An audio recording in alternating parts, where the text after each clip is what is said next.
કેટલું ભાગ્યશાળી છે વિચારો. તમારા ઘરે ગમે ત્યારે કોઈ અચાનક આવે ને સાધુ સંત બ્રાહ્મણ અને બપોરે કદાચ ઉઠવું પડે ને તો ઉઠી જાજો ત્યારે સમજી લીધો તમારો ભાગ્યનો દરવાજો ખુલી રહ્યો છે આજે. હેજી તારા આંગણિયા પૂછીને આજ કોઈ આવે રે આવકારો મીઠો આપજે રે જી તારા કાને રે એ સંકટ કોઈ સંભળાવે રે બને તો થોડો આપજે રે રે કાગિયને પાણી બાજે ભેડો બેસી જામજે રે કાગિયને પાણી બાજે ભેડો બેસી જામજે હેજી એને જાપા રે સુધીને વડાવાને જાજે રે આવકારો મીઠો આપજે રે આપજે એ જી તારે આંગણીએ એ કોઈ આવે રે તો આવકારો મીઠો આપજે. બપોરના તડકાના સમયે કોઈ આવે ને તો સમજી લેજો તમારા આજે દ્વારા ખુલી રહ્યા છે. ખોલજો દરવાજો. એને કોઈ પાણીની, કોઈ બેસવાની, કોઈ ચાની કોઈ અપેક્ષા હોતી નથી. માટે અતિથિ દેવો ભવ, અતિથિ દેવો ભવ. ભગવાને આનો 56 ભોગનો ત્યાગ કરી અને બાજીનો આહાર કરે છે. બે માણા એટલા બધા રાજી થયા. ત્યારબાદ વિદુરજી યમુનાના કિનારે આવે, યમુનામાં સ્નાન કર્યું. સ્નાન કર્યા બાદ ઉદ્ધવજી મળે છે, ભગવાન ભક્તો મળ્યા, પરમાનંદ થયો છે. વિદુર કાકા આપ તો પરમ ભગવાનના ભક્ત છો. બંને ભક્તો યમુનાજીના કિનારે એક રાત્રિ રોકાયા. વિદુર એટલે સાક્ષાત યમરાજ. માંડવ્ય ઋષિના શ્રાપથી દાસીપુત્ર બની આવ્યા છે. 100 વર્ષ પૂરા થયા. મૈત્રેયજીએ કીધું આવો વિદુરજી, સંપેતૃ લેવા માટે આવો છો ને? હા મહારાજ, તમારા પ્રશ્નના ઉત્તરમાં હું તમને ભાગવત કથા સંભળાવું છું. વિદુરજીએ એક શ્લોકમાં બધું પતાવ્યું ને એવો પ્રશ્ન કર્યો છે. વિદુરજીનો પ્રશ્ન સુંદર પ્રશ્ન બતાવ્યો છે. સુખાય કર્માનિ કરોતિ લોકો ન તે સુખમ વા ન યદુપારમ વા વિંદેત ભૂય તત એવ દુઃખમ યદા પ્રયુક્તમ ભગવાન વદેન. સુખની પ્રાપ્તિ અને દુઃખની નિવૃત્તિ એ સૌની ચાહ છે. સંસારમાં જીવ માત્ર સુખી થવા માટે જ કર્મ કરે છે, પ્રયત્ન કરે છે, પણ સુખ એને મળતું નથી અને દુઃખ કેમ મળે છે? સુભાષિતમાં પણ બતાવ્યું છે, પુનશ્ચ ફલમિચ્છન્તિ પુનશ્ચ નેચ્છન્તિ માનવા ન પાપ્યસ્ય ફલમ ઇચ્છન્તિ પાપમ કુર્વન્તિ યત્ન. પુણ્યનું ફળ બધા ઈચ્છે છે, પણ પુણ્ય કોઈને કરવું નથી. પુણ્ય કોઈ ઈચ્છતું જ નથી. પુણ્ય કરે તો પુણ્ય મળે ને. પાપનું ફળ કોઈને જોઈતું નથી, પણ પ્રયત્નપૂર્વક પાપ જ કરે છે. ગરીબ માણસ પેટ ભરવા માટે માઇલો ચાલે છે. ચાલતા ચાલતા ગરીબ માણસ મજૂર હોય કેટલું ચાલતો હોય? માઇલો. અને શ્રીમંત માણસ, પૈસાવાળો મનુષ્ય જમવા માટે પચાવવા માટે માયલો ચાલે છે. વિચાર કરો. ત્યાર પછીની કથા, ભગવાન એકમાંથી અનેક થવાની ઈચ્છા થઈ. 3 ગુણોની સ્વીકાર કર્યો છે. સત્વમ રજસ મચેવમ ગુણમ પ્રકૃતિ સંભવા. સત્વ ગુણ, રજો ગુણ, તમો ગુણ, આ પ્રકૃતિની કથા બતાવે છે. આગળની કથા 5 જ્ઞાન ઇન્દ્રિયો, આંખ, કાન, નાક, જીભ, ચામડી, 5 કર્મ ઇન્દ્રિયો, 11મું મન, આ કથા બતાવી છે. અધિપતિ દેવતાઓ થયા, 24 તત્વો પરસ્પર ભેગા મળ્યા, શરીરનું નિર્માણ થયું છે, આ કથા બતાવે છે. સર્ગ લીલાની કથા બતાવે છે. વિરાટ પુરુષ જળમાંથી બહાર આવ્યા અને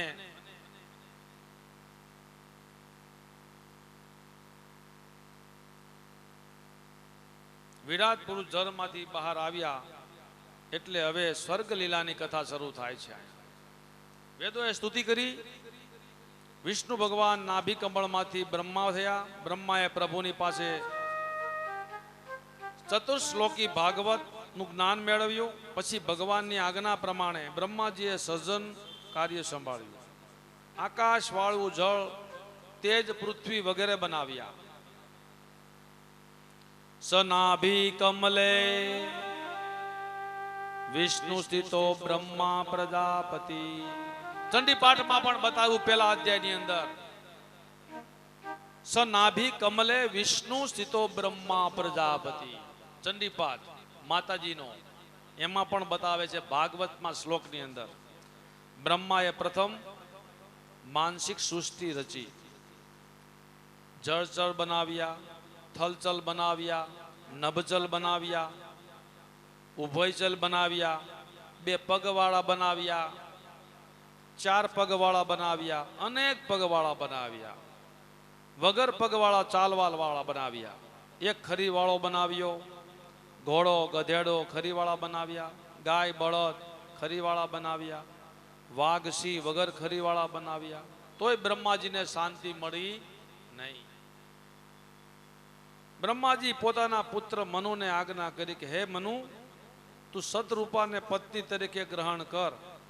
તમારા દિવ્ય દાંપત્ય યોગે તમારા ત્યાં હું સંતાન થાય અને ત્યાં સંતાન થાય પછી માનવ સૃષ્ટિમાં આગળ વધે એવું કાંઈ કરો. એટલે મનુ અને સતરૂપે એમના તપથી માનવની સૃષ્ટિ થઈ છે. વિષ્ણુ પત્ની નમસ્તુભ્યમ પાદર સ્પર્શમ સમસ્વ મે. પૃથ્વી માં છે, પૃથ્વી વિષ્ણુની પત્ની છે, આપણે સૌ એના સંતાન છીએ. માટે મકાન, જમીન, મિલકત, જાયદાદ ભગવાનના છે. એના માટે કોઈ ઝઘડા ન કરવા. જમીન માટે, મકાન માટે, જાયદાદ માટે.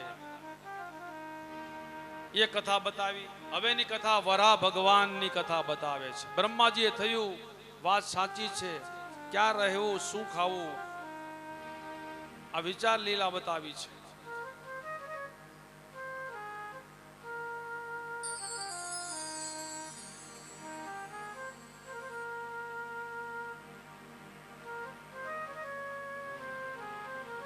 સર્વમાપોમયમ જગત. પૃથ્વી આખી જળમાં છે, સંપૂર્ણ જળમાં સમાયેલું છે. હવે સર્વેશ્વર એ તો આપે જ કરવાનું રહે છે. આપણે તો પ્રભુના શરણાગતમાં છીએ, ત્યારે પ્રકાશભાઈ જરા નાદ આપજો, શરૂઆત થાય પછી. બ્રહ્માજીએ ધ્યાન કરતા કરતા એ સમયમાં બ્રહ્માજીને નાકમાંથી છીક આવી છે અને છીક આવી અને બ્રહ્માના નાકમાંથી, નસકોરામાંથી અંગૂઠા ટેરવા જેવા ભગવાન વરાનું પ્રાગટ્ય થયું છે. બોલીએ વરા ભગવાન કી જય. વર એટલે શ્રેષ્ઠ, એટલે દિવસ, વરા એટલે શ્રેષ્ઠ દિવસ. આપણા માટે કોઈ શ્રેષ્ઠ દિવસ કયો છે? જે દિવસે ભગવાન પધાર્યા. આજે ભગવાન વરાનું પ્રાગટ્ય થયું છે.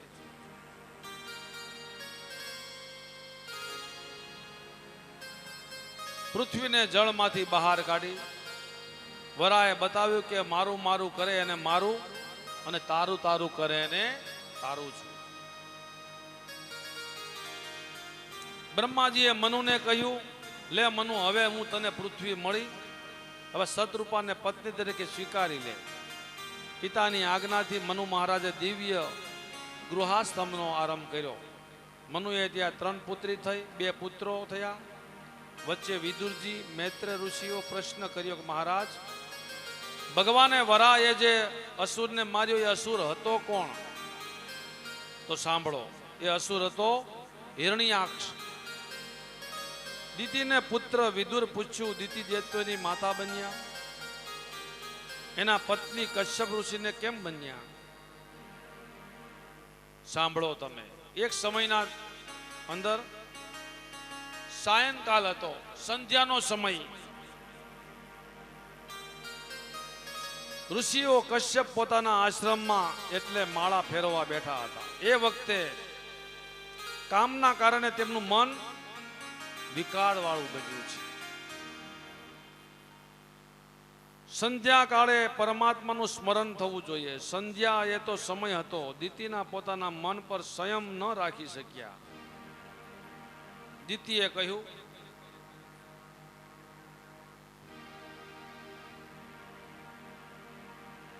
યેષ માતૌ કૃતે વેદ્વન કામ આત સરાસન ધુનોતિ દિનામ વિક્રમ્ય રમ્યામેવ મતંગજ તદ્ભવાન દયમાનાયામ સપત્નીનામ સમૃદ્ધિભી પ્રજાપતિનામ ભદ્રતે મવ્યાયુધતા મનોગ્રહમ. જેવી રીતે બંધમાં પડેલો મનુષ્ય હાથી વૃક્ષો મસરી નાખે છે, તેમજ કામદેવ મારા જેથી બધાયના કરીને આસક્ત કરે છે. કશ્યપ ઋષિની બીજી પત્ની અદિતિ પુત્રોની સુખ સમૃદ્ધિ જોઈને ઈર્ષા આગમાં મળતી હતી. આ જોવાથી કશ્યપ, આપ મારી પર કૃપા કરો તો તમારું કલ્યાણ થશે અવશ્ય. સંધ્યાના સમયની અંદર શિવ ભવાની વિચરણ કરવા નીકળ્યા હતા. એ સમયનો ભજન માટે જ છે. માટે સંધ્યાના સમય આવે ને ત્યારે શાંતિથી બેસી જવું. પહેલાના સમયમાં ગામડામાં ગઢિયા એવું કહેતા હતા કે નેવા નીચે પણ બેસાય નહીં. હવે તો નેવા ગયા છે, ધાબા આવી ગયા સ્લેબના.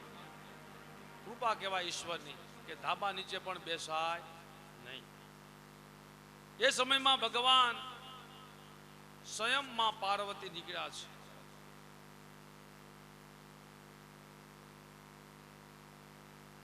ભજનના સમયના સમયે બીજું કાંઈ વિચારાય નહીં. સંધ્યાનો સમય એટલે ઈશ્વરને દૂધ પીવાનો સમય. પરિણામે 4 દોષ એના પર આવ્યા. પેલું તો પતિની આજ્ઞાનું ઉલ્લંઘન, પહેલો દોષ મનનો અસંયમ, પત્નીની આજ્ઞાનું ઉલ્લંઘન, ત્રીજો દોષ કાળ દોષ. કાળ દોષ એટલે કે સંધ્યાકાળ. ચોથો દોષ દેવનો અપરાધ થઈ ગયો છે. આ 4 દોષને કારણે કશ્યપે કહ્યું, દિતિ તારા ઉદરમાં હવે દૈત્યો પ્રગટ થશે. દૈત્યો મતલબ રાક્ષસ. દિતિની પોતાની ભૂલ સમજાઈ ગઈ. પતિ પાસે ક્ષમા માગી કહ્યું, એને મૃત્યુ બ્રાહ્મણના શાપથી ન થાય એવી કૃપા કરો. કશ્યપે કહ્યું, તારા બંને પુત્રો મૃત્યુ ભગવાન દ્વારા થશે. દિતિએ તારી ભૂલ સ્વીકારી પસ્તાવો કર્યો એટલે તારી બંને દીકરીઓ અસુર થશે, પણ દીકરાઓ અને દીકરો ભગવાનના પરમ ભક્ત થશે. એ કોણ? પ્રહલાદજી. માટે સંધ્યાના સમયની અંદર દિતિના માતાના ઉદરમાં બંને અસુરો આવ્યા હોય અને જ્યારે સંધ્યાનો સમય આવે તમને એક સંદેશો આપવા છે અહીંથી. તો ભાઈઓએ નેવા નીચે ન બેસાય, નખને ન કપાય, દાઢી કટા શેવિંગ ન કરાય, બેનોએ શાક ન સુધારાય, માથું ન ઓળાય. ભગવાનનું ભજન સંધ્યાનો સમય એટલે દીવાબત્તી કરવાનો સમય, આરતી ઉતારવાનો સમય. સોયની અંદર દોરો ન પરવી શકાય. વિચાર કરો તમે, આ સંધ્યાનો સમય બતાવ્યો છે. સંધ્યાના સમયે 10-15 મિનિટ ભગવાનના સ્થાનમાં બેસવાનો સમય છે. આના ગર્ભમાં બાળક હતું તો સંધ્યાના સમયે સંયમ ન રાખી શક્યા, માટે શ્રાપ પ્રાપ્ત થયો અને અસુરો ઉત્પન્ન થયા. પણ ભગવાનના કૃપાને કારણે એ ભક્ત થયા. કોણ પ્રગટ થાય છે? પ્રહલાદજી. એ કથાની હવે શરૂઆત થાય છે. ત્યાર પછીની કથા 2 દ્વારપારો જય અને વિજયની કથા બતાવી.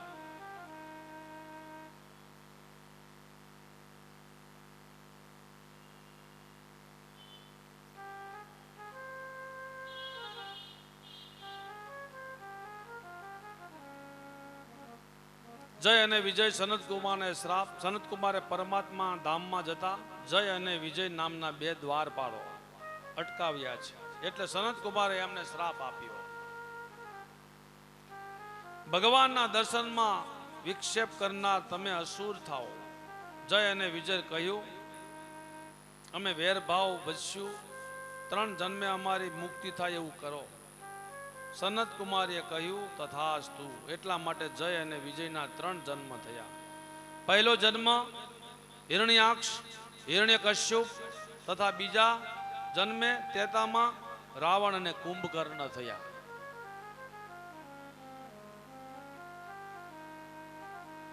ત્રીજા જન્મે અંતમાં શિશુપાલ અને દત્તવક્ર થયા. ભગવાનના 4 જન્મ તે હિરણ્યાક્ષને મારવા વરા અવતાર ધારણ કર્યો. હિરણ્યકશ્યપે ને માર્યો અને ભગવાન નરસિંહને રૂપમાં રાવણ ને કુંભકર્ણને રામે માર્યા. આવી કથા બતાવી છે. શ્રી કૃષ્ણએ પ્રસંગની પરાકાષ્ઠ ત્યાં છે. સનત કુમાર જેવા જ્ઞાની મહાપુરુષ વિચારે છે, આ બંને દ્વારપારક કોણ છે?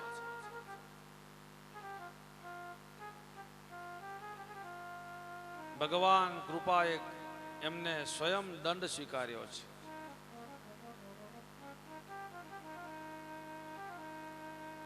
આ શ્રાપ આપી દીધો અને સ્વયં પ્રાર્થના કરી પ્રભુને કે અમે આમાંથી 3 પેઢીમાંથી મુક્તિ કરો આપો. અસુર થવામાંથી પણ તમે ઉદ્ધાર કરો. જન્મ જરૂર લઈશું પણ એમાં ઉદ્ધાર થાય એવો કરો. ભગવાને એનો પણ ઉદ્ધાર કર્યો છે. પ્રહલાદ જેવો એને ભગવત ભક્ત બનાવ્યો, એના વંશ આગળ પૂર્ણ ઉદ્ધાર થયો. તુલસીદાસ તો લખે છે,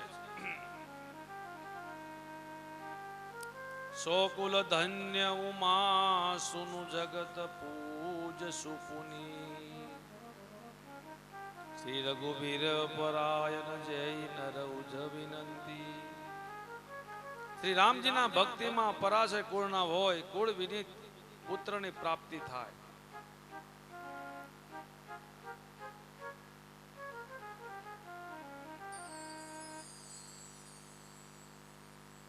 ભગવાનની પ્રાપ્તિ એમનેમ નથી થતી.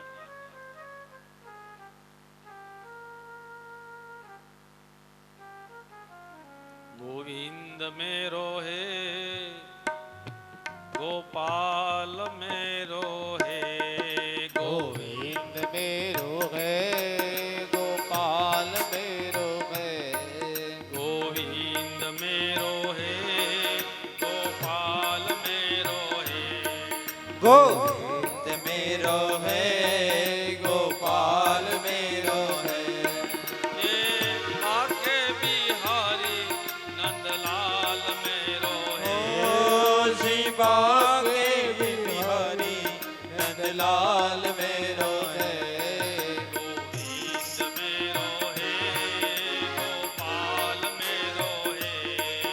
गोविंद मेरो है गोपाल मेरो है ये बाके बिहारी नंदलाल मेरो है शिवा के बिहारी नंदलाल मेरो है गोविंद मेरो है गोपाल मेरो है गोविंद मेरो है गोपाल मेरो है जय जय श्री राधे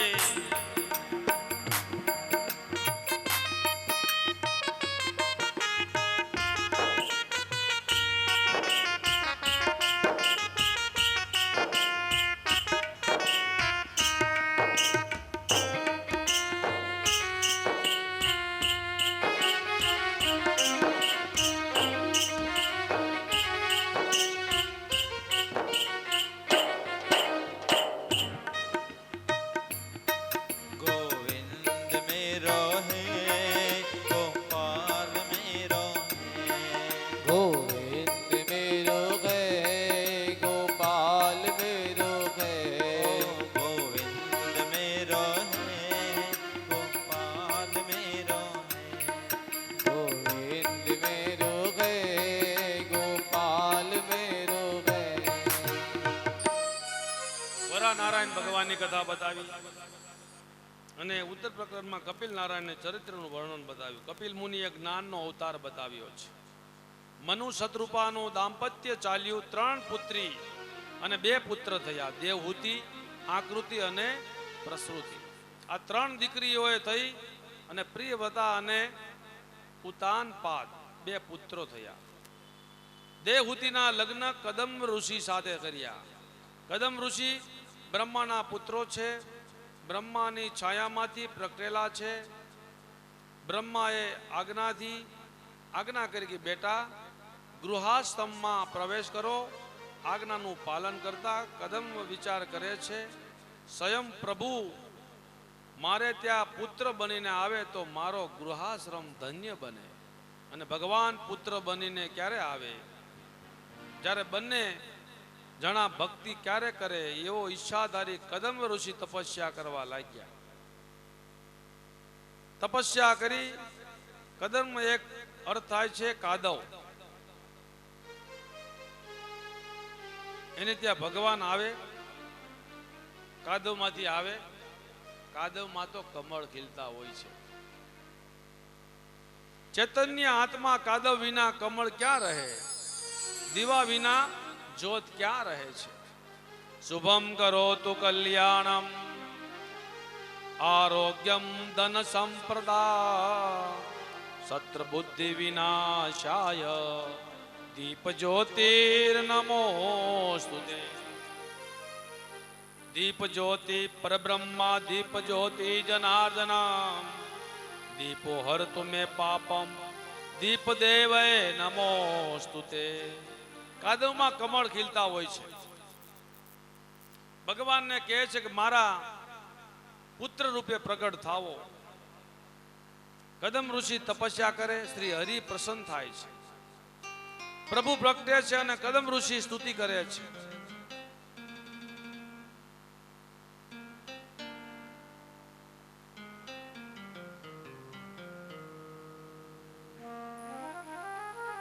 ये मायया ते हत में दशस्वता पादारविंदम भवसिंदुपोतम उपासते काम भवाय तेषां राशिष कामा નિરયે પિયેસ્તુ. સ્તુતિ કરતા કરતા કદમ મહારાજ ભગવાનને કહે છે કે હે નારાયણ, જેને ભવ સિંધુ પાર કરવાની ઈચ્છા છે એને માટે આપણા શરણના નૌકા સમાન છે અને ભવ સાગરથી તરે છે. દિવ્ય સ્તુતિ કરતા કરતા કદમ ઋષિ હૃદયના ભાવ ભરાયું. તેઓ કહેવા લાગ્યા કે હું કેટલો ભાગ્યશાળી છું. પરમાત્મા તમારા દર્શન થયા. ભગવાને કહ્યું મારા જેવું તો સંસારમાં બીજું કોઈ છે જ નહીં. એટલે તો હું તારો પુત્ર બનીને આવીશ. શ્રી હરિએ કદમ આનંદની વાત જાણી અને કહ્યું, કદમ ઋષિ, ત્રીજે દિવસે તમારા આશ્રમમાં રથ આવશે. એમાં રાજા મનુ, રાણી શત્રુપા અને રાજકુમારી દેવહૂતિ એમ 3 જણા હશે. એ રાજકુમારી તમે નું પાણી ગ્રહણ કરજો અને તમારા દિવ્ય દાંપત્યના યોગે સાખ્ય યોગની પ્રચાર અને પ્રસાર કરવા માટે હું તમારે ત્યાં પુત્ર બનીને આવીશ. પ્રભુ અંતર ધ્યાન થયા. કદમ ઋષિની ત્યાં મૂર્તિના હૃદયમાં રાખી ઋષિ પોતાના આશ્રમમાં ગયા છે. પ્રભુએ કહેલો સમય આવ્યો અને આશ્રમમાં એક રથ આવ્યો છે. અંતરથી ઉત્તરથી મહારાજ મનુ, મહારાણી શત્રુપા અને રાજકુમારી દેવહૂતિ આંગણે આવેલા. અતિથિઓનો સ્વાગત માટે ઋષિઓ 3 આસન બિછાવ્યા. મનુ શત્રુપા વંદન કરી આસન ઉપર બિરાજ્યા. દેવહૂતિ ઊભા રહ્યા. વિચાર કર્યો, મારા માતા પિતા ઋષિ સાથે મારા પિતાના લગ્ન કરવા માટે અહીં મને લઈ આવ્યા છે. એમની સેવા માટે કરવાની છે, માટે સેવા માટે અમે આવ્યા છીએ. એમના આપેલા આસનમાં પર બેસું કે ન બેસું? બેસું તો આજ્ઞાનું ઉલ્લંઘન થાય. હવે શું કરું? ઋષિ પરીક્ષા કરતા હતા અને પરીક્ષા કરવી જ પડે.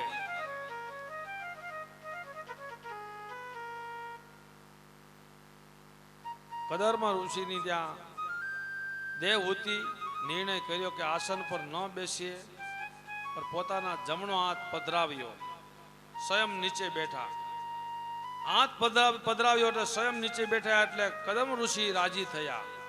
પાત્ર તો યોગ્ય જ છે. મનુ મહારાજ ને આવવાનું થયું. મહારાજ બોલ્યા, કદમ ઋષિ, અમારી દીકરી દેવહૂતિ વિચાર યોગ્ય થઈ છે. નારદજી પાસે આપણા ગુણોથી ચર્ચા બહુ સાંભળી છે. અમારી પ્રાર્થના છે કે આપ એનું પાણી ગ્રહણ કરો. ઋષિ બોલ્યા, આપ રજા આપો. આપની પુત્રી રાજકુમારી રાજમહેલમાં સુખ સુવિધા વચ્ચે ઉછરીને મોટી થઈ છે. હું તો ઋષિ જંગલમાં રહેવા વાળો છું, જોગી છું. પર્ણકુટીમાં કોઈ સુવિધા મળે નહીં, એને કોઈ સુખ નહીં આપી શકું. મનુ મહારાજ તુરંત હાથ જોડીને કહ્યું, એ રાજકુમારી ભલે રહી, પણ એ આપની વાત સાચી છે, પણ એ સાદગી જીવન જીવે છે. નાનપણથી ભગવાનનું ભજન કરે છે અને જ્યારે લગ્નની વાત વિચારે આવે તે પહેલા એ ના પાડી દે છે.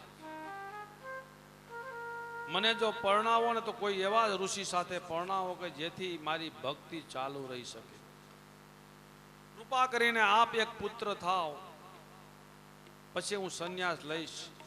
એવું નક્કી કર્યું ને બંને નક્કી કર્યું અને કન્યાના હાથ પરણાવ્યા છે. મૌનમ સ્વીકૃતમ લક્ષણમ. મૌન એટલે સ્વીકાર. મૌનનો અર્થ થાય છે સ્વીકાર. બીજો અર્થ થાય છે મૌનનો હા.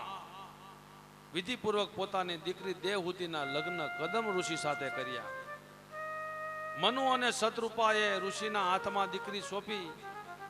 જંગલમાં રહેનાર, ભાજીના પાંદડા ખાઈ જીવનારા ઋષિઓ રાજકુંવર વળી, તારા પતિ એ જ તારા માટે પરમાત્મા છે. પતિ એ જ પરમેશ્વર. પત્ની માટે તો આજ્ઞાનું પાલન ન કરે અને પછી ગમે તે એટલા સાકરિયા સોમવાર કરે, ભાખરિયા સોમવાર કરે, કોઈ મતલબ નથી. માટે દરેક પત્નીએ પતિ એ જ એનો પરમેશ્વર માનવો જોઈએ. પતિર બ્રહ્મા પતિર વિષ્ણુ પતિર દેવો મહેશ્વરમ. પતિર સાક્ષાત પરમ બ્રહ્મ તસ્મૈ શ્રીપતે નમઃ. તસ્મે શ્રે પતરે નમઃ. મનુપુત્રી, તમારી સેવાથી હું સંતુષ્ટ છું. આજ તમારા ઉપર પ્રશંસા માગો. જ્યારે આવું કહ્યું ને,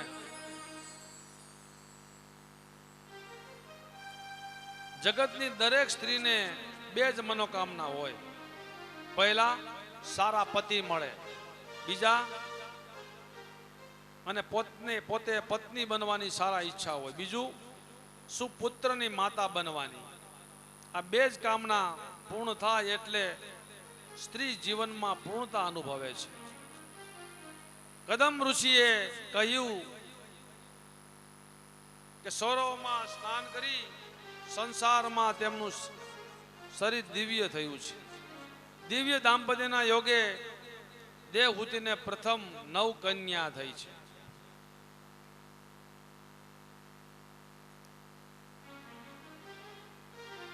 નવ કન્યા કોણ? જેને આપણે કહીએ છીએ નવદા ભક્તિ.